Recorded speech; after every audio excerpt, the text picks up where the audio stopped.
Hello there friends, it's Marie here and welcome back to my channel. Today I'm sharing some Christmas cards because it's never too early to get started with your Christmas crafting. And I'm going to be featuring from Spellbinders. This is part of their new collection, the Home for the Holiday collection.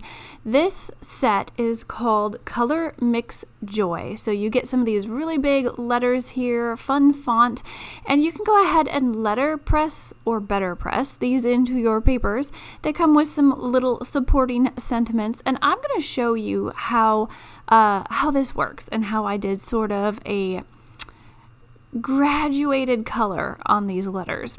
So I don't know if I've shown the BetterPress from Spellbinders much on my channel, but this is the BetterPress. That's what I'm using today. This is a platform that goes right through your Platinum 6 machine or any other kind of die cutting machine. I'm not quite sure which ones it works on. I know it works on the Platinum, and that's what I pretty much exclusively use. So I know for sure you can use this on your Platinum 6. Now, this press plate here is magnetic. So you put your cardstock on there, you put it onto your BetterPress platform, magnets on there, and then when you run it through your die cutting machine, it pushes it down into the paper so you get a really nicely pressed impression. It is a little bit like stamping, but you're using your die cutting machine to do the stamping part, and I really like the results. You have sort of an embossed stamped impression and it just looks very professional. So I love this BetterPress platform. So with the Color Mix Joy set, it comes with this template here that I am taping down to my BetterPress platform, and I'm doing that so I can get the right placements for this set. Now you can go ahead and do any kind of placement you want, but I wanted to use the template. So you use the template, you put it down, you tape it onto your platform, and then the platform is magnetic. So your little die pieces or press pieces will just stick where they need to go. So I'm also doing some dye ink here, and I am lightly tapping it onto these press plates. But you can see where I'm mixing the two colors, there's going to be sort of a harsh line. So in order to blend that out, I just take one of my domed foam blenders and I'm just gently tapping it between those two colors to kind of blend them a little bit before I press it into my paper. And that's how I went from one color to two colors blending into each other as you're stamping it into your paper. So if you think about these plates like a stamp and kind of just prep them before you press them, you can do a whole lot of things with these plates, and I think it's so much fun. Now, one thing I did figure out as I was playing around with this is you want to get a rag and wipe around those plates before you actually press it, because if you get some ink onto your template or onto your background, it's going to press that into the paper as well.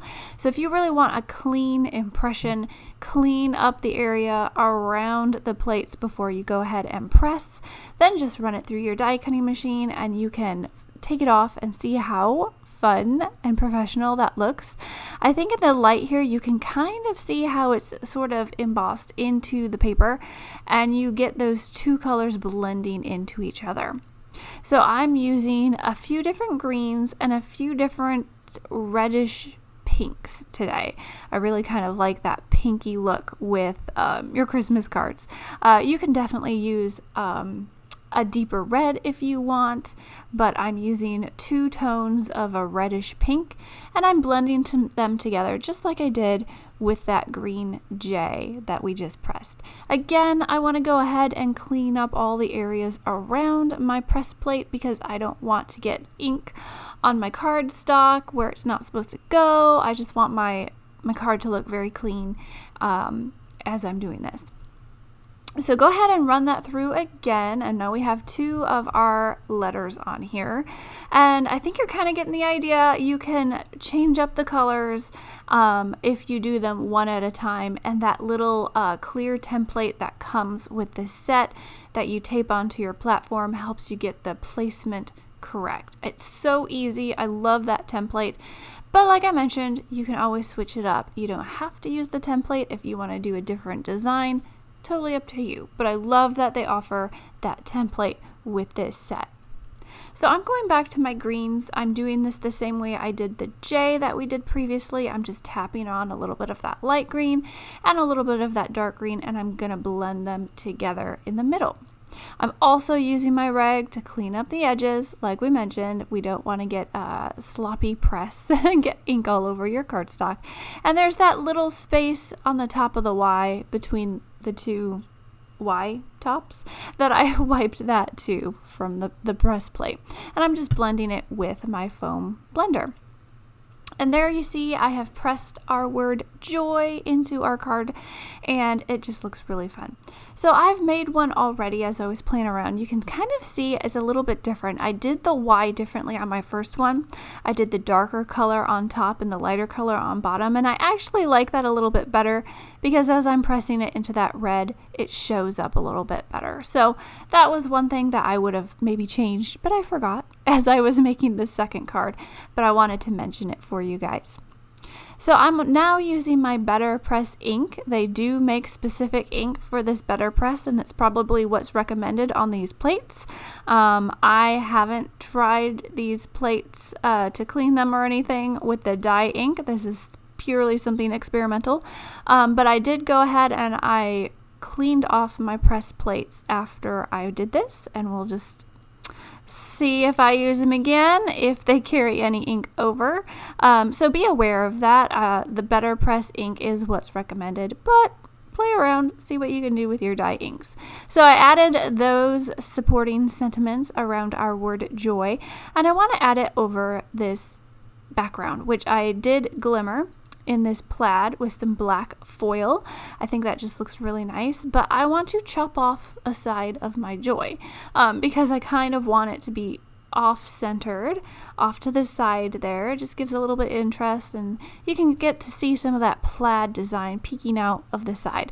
So I want these two cards to look the same, or at least mostly the same. So I'm using my first card as my template, and I'm just marking it, measuring it, and I'm going to cut and chop off a little bit of that O and that Y and just trim my joy.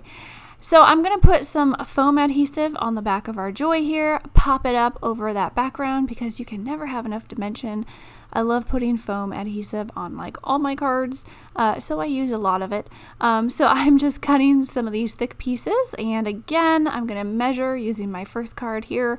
I didn't notice until I started putting this together that my background piece is a little bit shorter than my top piece. So I'm just going to measure with my first card, and then I'm going to take this whole panel and just glue it on a card base. It's going to be okay. So you can always kind of hide some of those little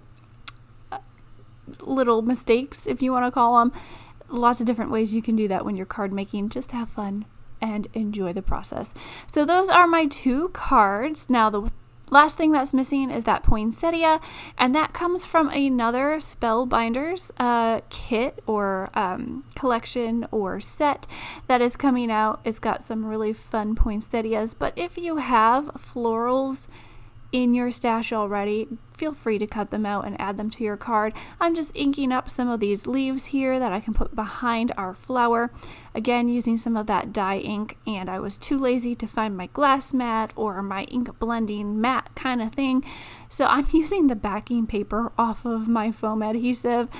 It's non-stick, I can throw it away afterwards. It worked. Use what you have. Alright, so I'm going to go ahead and glue these down using some of my liquid glue, and I like the liquid glue for some of this stuff because it gives you a little bit of wiggle room.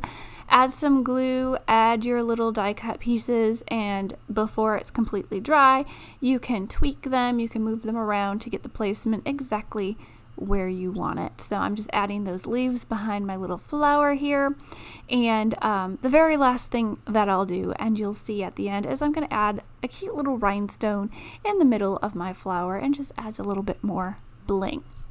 So I hope you're enjoying this look at the Color Mix Joy from the Home for the Holidays collection by Spellbinders. Like always in my videos, I have everything linked down below. Make sure if you haven't already, give this video a thumbs up if you like it. I always appreciate your interactions, so leave a comment if you would like.